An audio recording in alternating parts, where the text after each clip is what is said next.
aray ko immitotoɗen ɗon allahu tabaraka wa taala o wi neɗɗo on wala takfu wata a jokkitu ma laysa laka kala ko alanama bihi e mum ilmu ganda takfu yani mahudu min alqafa ƴetta ɗum e hoƴƴudu mana ta iwtir ɓaawo hunde ko amara gandal e muɗum ay la tattabi wata jokku ma la talamu ko anda wala yanika fawakima ko heewi hande yimɓe ɓen ko ɗum ɗo jokki ayɓe nan tum yewtere no waɗe ɓe daroto ɓe heɗo fiyo ɓe ɓoy kamɓe kadi ko ɓe sakita hayso ɓe anda habar mum no laaɓi bal ko woni tasabbat tabintin min kulli habarin e kala habar kala ko nanɗagero ha tabintina ko ɗum ɗo woni gonga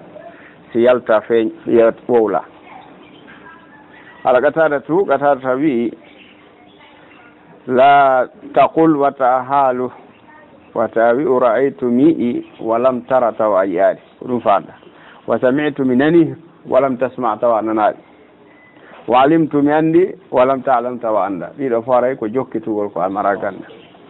fa inna allaha ta'ala wa sabu allah to ɗon sa'iluka o landoytoma an dhalika e ɗum kullihi kala mum ko winoɗa yi'ita e yaar ko winoɗa nani ananaɗi ko winoɗa ɗandita e anda e andu fof alantoyte ko wayi so watti yeeso inna sam'a waɗi noon holli en ko ɗiɗo aalaji ɗiɗo jokkitata ko tawata neɗɗo on ala ganda goo ko nangol ngol mayi won way so inna sam'a nanirɗe ɗen wal basara yiɗe ɗen wal fuada e ɓerɗe ɗen kullu ulaika ɗiɗo tireji fof kaana neɗɗo on laatike tagaɗo on laatike anhu fi majji mas'ula ko lantoyteɗe o lantoyte ko jentorayno noppi makko ko darrayno gite makko e ko moftuno ka ɓernde makko fo lantete ay inal insan neɗɗo yus'al o landoyte yawmal qiyamata jandargal al hawasihi ga e ɗe soyirɗe makko wan an samihi no jeeya soyirɗe ɗen nanɗe makko ɗe o basare giiɗe makko e qalbi e ɓernde makko mantorde wa maktasabathu o lande kadi fi ko faggitino jawarihuhu tereji makko ɗi wawno wi wala tamshi wata yahu fil arde leydi ndi mara han hiɗa ñaaƴa a bunga ɗum ɗo fof ko neediji ɗi Allah subahana taala newde tagore maɓɓe nde makko nde taw si ɓe neytorino ɗi arnan fof nayno deƴere hay ka yaado Allah wi so wata bungu watta mi manta hay la tamshi wata yahu fil arde ka leydi muhtala hiɗa ñaaƴo mishyata yaadu almujab haawiɗo hoore mum almutakabbiri mawnitineɗo Allah subahana taala innaka saban lan tahriqa al arda sekata leydi on ɗa yaade hoore mum ndino ɓurma doole faɗe maɗen tiiɗi o walan tablugal jibala yettatako kadi pelle ɗen tuulan julde ko wattiɗa paɗe towɗe o haada ɗum ɗo taalilum ko ellingol linnayi haɗorne mana ko addugo saabu ko haɗiri haɗorne ko ani takabbure mawnitinare wal mana ko woni mana mum an innaka ma annaka an ayyuhal insanu an neɗɗo dayilum ko a sewɗo hasilum ko a horiɗo la yaliqu bika fodda e ma attakabburu mawnitinare kayfa tatakabbar ko honno mawnitinortoɗa ala al arde e leydi ndi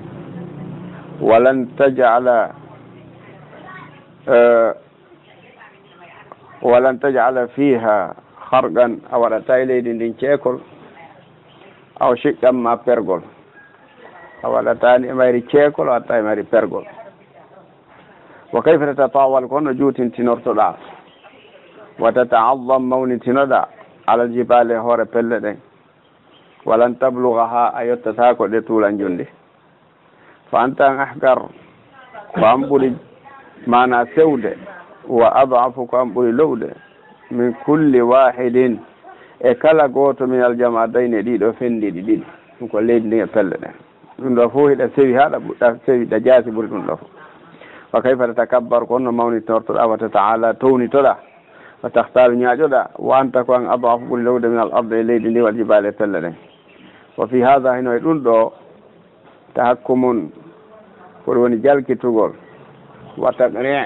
no ɗo kadi honngugol mana ko wiyata convaincugol ni mutakabbirina mawnitintoɓe ɓen kamɓe kadi ɓe yildito e nder mawnitinare ɓe anda no woodi ko ɓuri ɓe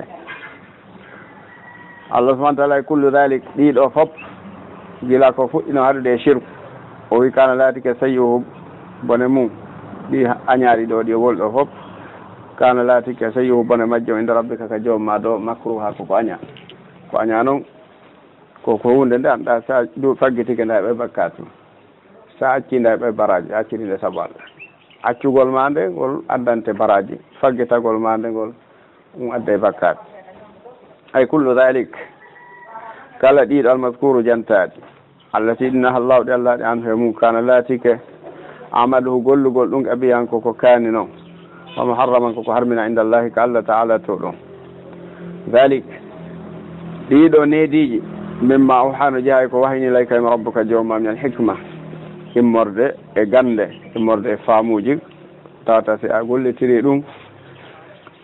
allah yiɗe to tagore nde yiɗe kadi ay dhalika alladi nde ɗo hunde taqaddama feƴƴude mana ardinde min al adabi e neediji wal qisas e fillayeji min wal ahkami e ñawoje badu alladi ko yoga e ɗum awhahu ko wahayni ilayka ima rabbuka joomma ya muhammad min al mawa'id imorde wajuji al baligati lugguɗi wal hikam e faamuji al faridati telɗuɗi mana ɗi ɗuuɗaɗimma wiyete farida bajjiɗuɗi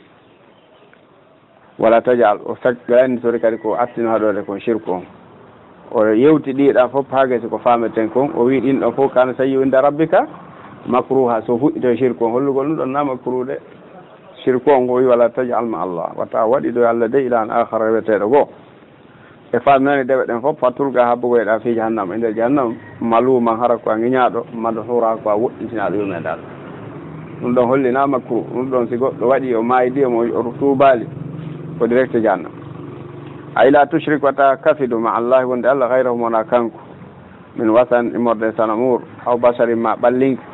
fatulga ha weddeɗa fi jahannam maluman hara ko a ŋiñaɗo talumu nafsaka an tiguiɗa fela wonki maki ta ŋiña wonki maki an tigui waya lumuka allah en kadi ŋiñe wal halgu tagore ne kadi ŋiñe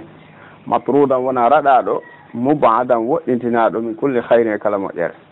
ala sawi sa wi o wi ka tafsir makko hatama bihi allah timminiri ɗum ɗo al ahkama ñawoje ɗen kama btada a wano o fuɗɗorno ɗum ɗon ɗon kadi isharatan ɗum ko sappagol mana ko shirku on adorno kadi ka ɗo lannitoroye ɗum ɗo ko sappagol ila anna tawhida wondema wotinɗingol allah ngol mabda u ko ɗo woni fuɗɗorde al umuri fiyakuji ɗin fof wa muntahaha ko ɗo woni haɗirde kadi fiyakuji ɗin fof wa huwa ko o tawhid rasul ashiya woni hoore fiyakuji ɗin wa asasuha ko ɗum woni fondation majji on kadi wal amalu golleji ɗin fof bidunihi ko alda e tawhid batila haray ko golle ɗen ko mere la tufidu shay'an golle ɗen haray nafata hunde waɗo wi afa asfakum ɗon sikka suɓanto rabbukum joomum fi banina ɓiɓɓe worɓe ɓen watta hada o jogui to kanko mi malaika te malaika ɓe nata rewɓe ay hefera ɓiɓɓe malaika ɓe goɓiɓe allah rewɓe allah subahana taala tawi noon kamɓe ɓeyɗa nande ɓen maɓɓe ne jomini debbo allah subahana taala on waɗana hooremo worɓe ɓen allah taguɗo on ƴetton ko jaasi ko wiyon ko ɗum waɗantonmo hitabum ɗum ko yewtere kono ko ala wajhi tawbih ko yeeso felugol lil arabe arabuɓe ɓen alladina ɓen qaalu wiyaynoɓe innal malaikata wonde malaika ɓe banatullahi ko ɓiɓɓe allah rewɓe wal mana ko woni ferow gon afa khassakum e hertinanayi on rabbukum jooma moɗon wa akhlasakum ha joni o suɓano on ɓe dhukuri ɓiɓɓe worɓe ɓen mana hertinaɗan ha joni worɓe waktara li nafsi o suɓano hoore makko kanko ala zamikum e dow ko wiwɗon kon hollina gonga ɓe wuulu tun ɗum waɗi so watti ɗon ala zamikum e hoore aƴanɗe mon ɗen o suɓano hoore makko kanko albanatu ɓiɓɓe rewɓe kayfa yaj'alu lakum konno allah waɗiranta on al a'la ko towi kon minan nasli immorde ka tagore o yahtalu o suɓano li nafsi hoore makko al adna ko jaasi kon hoore kanko won tagowo on innakum onon dey woloɓe ɗum ɓe la taquluna ɗon haala qawlan adima konngol mawɗi a innakum onon la taquluna ɗon haala qawlan konngol adima mawgol fi shana'atihi ka kanugol maggol wa basha'atihi e ka ñana ñiddugol maggol wono fof ko kanugol shana'a mana ka bonugol maggol wa basha'atihi e ka kanugol maggol hayso nokku tan sabuna ka damboton ilayhi allah albanati ɓiɓɓe rewɓe wa tajaluna lillahi waɗa noon allah ma takrahuna ko añi ɗon kon onon ɓiɓɓe rewɓe wala kadi ko sarrafna min yiltidiri من فرل سيما يلتنري في هذا القرآن والقرآن ليذكر نفوك فيه بواجته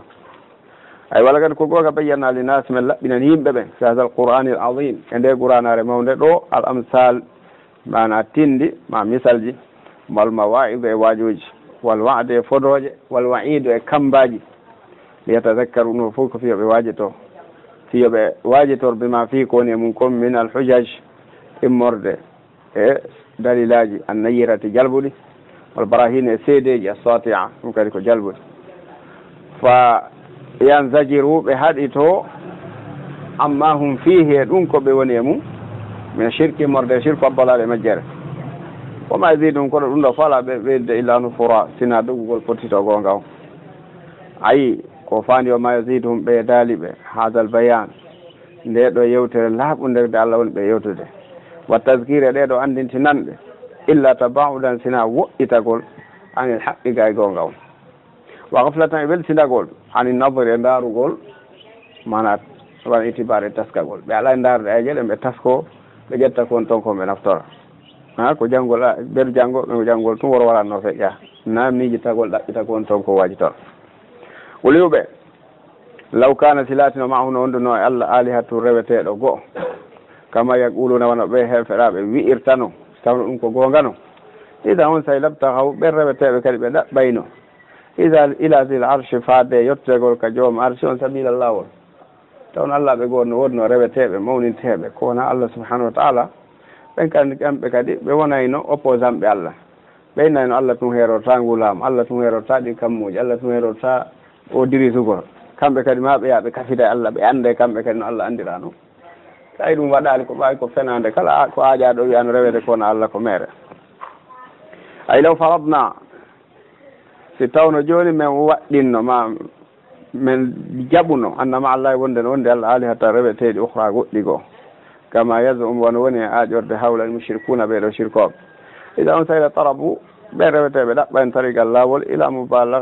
إلى مغالبة فاد فول نرجل جل عرش يوم عرش يوم لا بين حبيرمو بين بفولايمو إذا عند هيك فيه هاي ميت جون سي قد دارتي كدو يهندنا وكاري والفريدان أنكمين يبتروا ولايدون سابو لام بين وانتا إليه دوتري والجلال اجومي لا مانغولار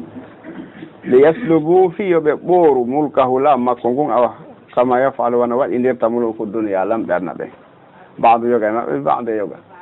يمبري do tato mo kala wi kanyum president e leydi wotiri ko jippira ha do goto kono wata be fo ka be no de president de la république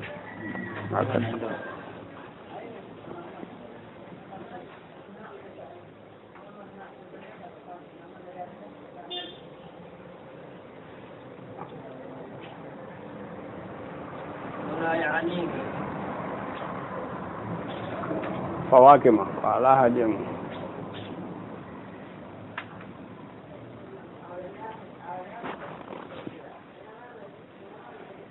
من الأحاديث الرسول الشحاح نجاي حديث